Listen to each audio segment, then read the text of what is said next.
berbagai macam bentuk maksiat yang mesti kita bersihkan dari dalam diri kita ini. Namun yang perlu kita bersihkan terlebih dahulu adalah ibunya segala maksiat itu. Karena kalau ibu maksiat ingin kita bersihkan, otomatis anak-anaknya pun akan hilang. Nah, apa ibu-ibu maksiat yang perlu kita bersihkan itu dari diri kita?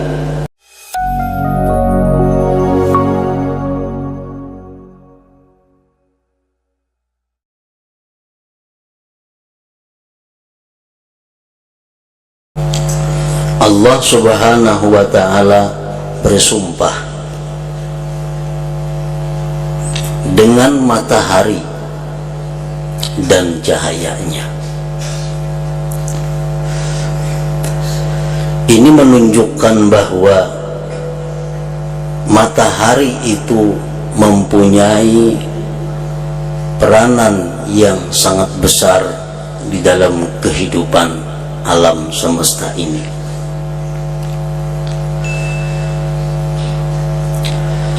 Oleh karena itu Allah Subhanahu wa ta'ala menjadikannya sumpah di dalam ayat ini. Kemudian wal qamari idza talaha, demi bulan apabila mengiringi dia akan matahari. Bulan kita ketahui adalah mengiringi matahari. Begitu matahari tenggelam, maka bulan pun timbul. Wan nahari idza jallaha, dan demi siang apabila menampakkan akan matahari. Wal laili idza yaghshaha, dan demi malam apabila dia menutupi akan matahari. Was-samaa'i wa ma banaha, demi langit dan penciptaannya. Wal ardi wa ma tahaha, dan demi bumi serta penghamparannya. Wa nafsi wa ma sawwaha, dan demi diri dan penciptaannya. Fa'alhamaha fujuraha wa taqwaha, maka Allah mengilhamkan kepada diri itu akan kejahatannya dan ketakwaannya. Para muhibbin rahimakumullah, Allah Subhanahu wa ta'ala yang mengilhamkan kepada masing-masing diri untuk berbuat kejahatan atau ketakwaan, sehingga tidak ada satu diri juga pun yang berbuat apapun melainkan dengan ilham, dengan arahan kehendak daripada Allah Subhanahu wa ta'ala. Baik itu perbuatan diri berupa kejahatan atau perbuatan diri itu berupa takwa, maka itu semua adalah ilham kehendak daripada Allah Subhanahu wa ta'ala. Beruntung orang-orang yang diberi ilham oleh Allah untuk takwa kepadanya, dan rugilah orang-orang yang diberi Allah ilham untuk berbuat kejahatan. Rasulullah sallallahu alaihi wasallam bersabda, inna minan nas nasan mafatihal lil khair maghaliqa lisyarr, wa inna minan nasi nasan mafatihal lisyarr maghaliqa lil khair, fatuba liman ja'alallahu ta'ala mafatihal lil khairi ala yadayhi, wa wailun liman ja'alallahu ta'ala mafatihal lisyarri ala yadayhi.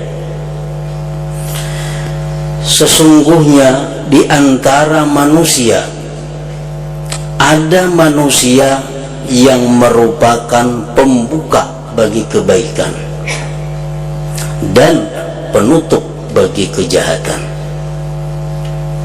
Ada manusia yang jadi sumber kebaikan. Segala kebaikan timbul dari manusia itu,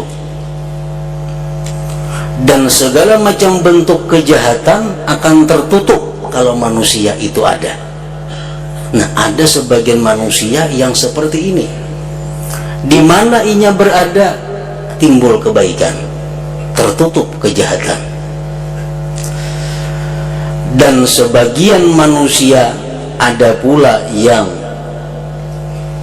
pembuka bagi kejahatan, penutup bagi kebaikan. Ada sebagian manusia di mana inya ada, di situ ada kejahatan. Di mana inya ada keributan. Di mana inya ada, di situ kebaikan tidak bisa dilaksanakan. Fatuba liman ja'alallahu ta'ala mafatiha lil khair ala yadayh. Beruntung orang yang dijadikan Allah sebagai pembuka kebaikan. Nah, untung orang yang diciptakan Allah menjadi sumber kebaikan. Wa wailun liman ja'alallahu ta'ala, dan celaka bagi orang yang dijadikan Allah mafatihal syarr ala yadayh, sumber kejahatan di tangannya. Nah, para muhibbin rahimakumullah. Jadi Allah subhanahu wa ta'ala yang menciptakan manusia itu, baik manusia ini sumber kebaikan atau manusia ini sumber kebaikan, sumber kejahatan. Nah, fa'alhamaha fujuraha wa taqwaha. Allah subhanahu wa ta'ala bersumpah dengan berbagai macam ciptaannya. Tadi bersumpah dengan bulan, matahari, dengan siang, dengan malam, dengan bumi, dengan langit, untuk menyatakan apa sumpah Allah itu? Untuk menyatakan qad aflaha man zakkaha wa qad khaba man dassaha. Itu yang dinyatakan oleh Allah untuk meyakinkan kepada manusia, sungguh beruntung orang yang bisa membersihkan dirinya, dan sungguh rugi orang yang mengotori dirinya. Nah, para muhibbin rahimakumullah, Allah bersumpah menyatakan bahwa sangat beruntung orang yang mampu membersihkan dirinya, dan sangat rugi orang yang mengotori dirinya itu. Membersihkan dari apa? Minal ma'asi, daripada segala macam bentuk kemaksiatan. Itu yang beruntung. Sungguh beruntung orang yang bisa membersihkan dirinya dari segala macam bentuk kemaksiatan. Dan rugi, sungguh rugi orang yang mengotori dirinya dengan berbagai macam kemaksiatan. Nah, para muhibbin rahimakumullah. Nah, ayat ini secara tidak langsung menyuruh kita untuk membersihkan diri daripada maksiat. Karena setiap manusia, siapapun manusia itu selain para anbiya wal mursalin, dia tidak akan terlepas daripada maksiat, tidak akan terlepas daripada dosa. Allah subhanahu wa ta'ala tidak menyatakan beruntung orang yang tidak berdosa. Allah tidak menyatakan demikian. Misalnya beruntung orang yang tidak berdosa, itu kada masuk kita, dan kita kada bakal kawa masuk. Karena orang yang kada berdosa itu orang-orang yang maksumin, para anbiya dan mursalin. Tapi Allah menegaskan bahwa yang beruntung itu adalah orang-orang yang membersihkan dirinya daripada maksiat. Ayo aja berbuat dosa, cuma dibersihkan. Berbagai macam bentuk maksiat yang mesti kita bersihkan dari dalam diri kita ini. Namun yang perlu kita bersihkan terlebih dahulu adalah ibunya segala maksiat itu. Karena kalau ibu maksiat ini kita bersihkan, otomatis anak-anaknya pun akan hilang. Nah, apa ibu-ibu maksiat yang perlu kita bersihkan itu dari diri kita? Qala ba'dul hukama ummahatul khataya thalathatu asya. Berkata sebagian hukama bahwa ibunya kejahatan, ibunya kesalahan dosa itu adalah 3 macam. Yang pertama al-hasadu, yang kedua wal-hirsu, yang ketiga wal-kibru. Pertama, dengki, al-hasad. Dengki ini merupakan ibu kejahatan. Kenapa disebut ibu kejahatan? Karena dengki ini akan melahirkan banyak maksiat. Yang kedua al-hirsu, tamak. Orang dengki mau memfitnah, mau menggibah, mau memukul, bahkan mau membunuh. Itu orang dengki. Nah, jadi dengki itu merupakan induk. Kalau kita bisa membersihkan diri dari dengki, banyak maksiat yang ikut bersih, yang ikut hilang daripada diri kita. Yang kedua wal-hirsu, tamak. Kenapa orang mengurangi takaran timbangan? Tamak. Kenapa orang mau menipu? Tamak. Kenapa orang mau riba? Karena tamak. Kenapa orang mau mengakad? Tamak. Nah, dari satu tamak ini banyak maksiat anak-anaknya. Yang ketiga wal kibru, sombong. Al-kibru asluhu min iblis falu'ina. Sombong itu asalnya dari iblis, maka dia dilaknat. Iblis dikutuk sampai tidak ada akhirnya. Wal hirsu min abina adam haitsu qila lahu al jannatu kulluha mubahun laka illa hadhihi syajarah hamalahu al hirsu ala akliha hatta saqata minha. Tamak itu dari bapak kita Adam. Sekira-kira dikatakan bagi Nabi Adam, surga itu seluruhnya halal bagi kamu kecuali satu pohon ini yang tidak halal. Di surga mungkin ada jutaan pohon, itu semua halal untuk Nabi Adam kecuali satu pohon yang tidak halal. Mendorong akan beliau oleh sifat tamak atas memakannya sehingga beliau jatuh daripada surga itu. Wal hasadu asluhu min qabil faqatala akha habila fasara kafira. Sedangkan dengki itu bermula dari Kabil, maka dia membunuh saudaranya Habil, jadilah Kabil itu kafir kepada Allah Subhanahu wa ta'ala. Nah, para muhibbin rahimakumullah, jadi 3 sifat ini yang utama kita pelajari, kita pahami, dan kita bersihkan dari diri kita. Dengki, tamak, sombong. Rasulullah sallallahu alaihi wasallam bersabda, al-hasad ya'kulul hasanat kama ta'kulun narul hatab. Dengki itu memakan amal kebaikan sebagaimana memakan api akan kayu yang kering. Di mana dengki itu memakan amal kita.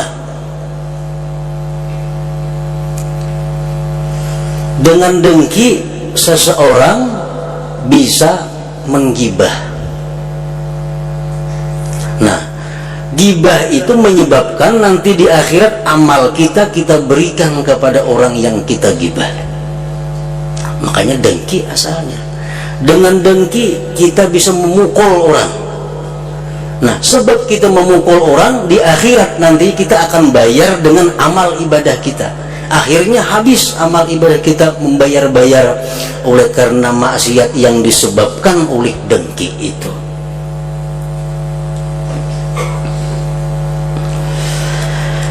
Para muhibbin rahimakumullah, para ulama tasawuf mengatakan ada 3 macam jenis hasad ini. 2 yang dilarang, 1 yang dimaafkan. Hasad. Yang pertama, ayyuhibba zawalan ni'mah anil mahsud. Dia ingin hilang nikmat daripada orang yang didengkinya. Dalam hati kita ada ingin bahwa nikmat yang diberikan Allah kepada fulan itu ampih, hilang.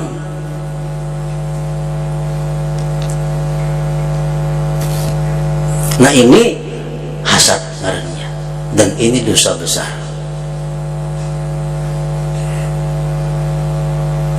Yang kedua, ayyuhibba zawalan ni'mah anil mahsud ilaih. Dia ingin hilang nikmat saudaranya itu berpindah kepadanya. Nah,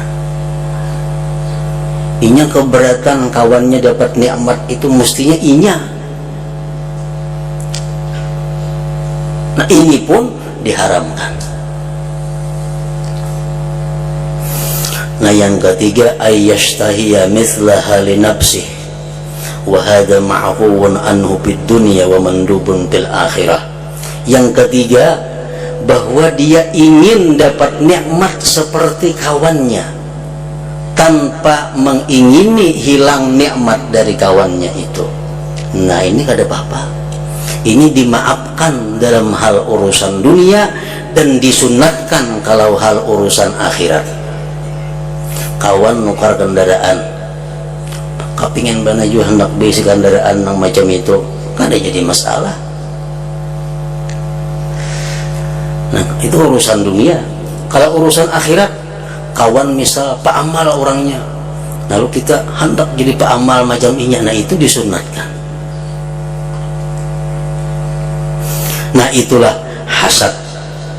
Para muhibbin rahimakumullah. Yang kedua, induk maksiat tadi adalah tamak. Para ulama tasawuf mengatakan al-hirsu wajhani mazmumun wa ghairu mazmumin walakinna tarkahu afdal. Tamak itu ada 2. Ada tamak yang dicela, yang diharamkan. Ada tamak yang tidak dicela tetapi meninggalkannya lebih utama. Al-mazmum ay yashghalahu an ada'i awamirillahi ta'ala aw yurida bi jam'il ma takatsura wa tafakhura. Tamak yang dicela itu adalah bahwa menyibukkan akan dia sehingga dia terlalai menjalankan perintah Allah. Sibuk berdagang, kada tahu di orang bang lagi. Sibuk di perumahan, kada tahu orang sembahyang lagi. Nah, ini tamak yang dicela. Aw yurida bi jam'il ma takatsura wa tafakhura, atau dia ingin mengumpulkan harta itu, memperbanyak sebanyak-banyaknya dan bermegah-megah dengannya. Bercari, berusaha inya perkara perintah Allah dilaksanakannya, tapi tujuannya berusaha itu adalah mengumpul harta dan bermegah-megah dengan harta itu. supaya harap pada orang sekampungan, pembanyaknya berisi harta sekampungan, pembaiknya rumah sekampungan, pembaiknya kendaraan sekampungan, tujuannya itu. Nah ini tamak yang dicela.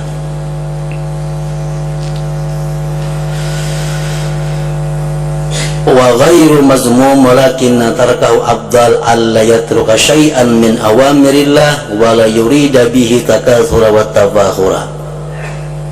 Sedangkan tamak yang tidak dicela tetapi meninggalkannya tetap lebih baik, bahwa dia tidak meninggalkan sesuatu dari perintah Allah dan tidak menghendaki dengan hartanya itu berbanyak-banyak dan bermegah-megah. Nah ini berusaha aturan Allah tak pakai. Tujuan berusaha bukan menumpuk harta, bukan bermegah-megah kada. Nah ini orang ngarannya tamak juga, tapi tamaknya kada dicela di dalam agama.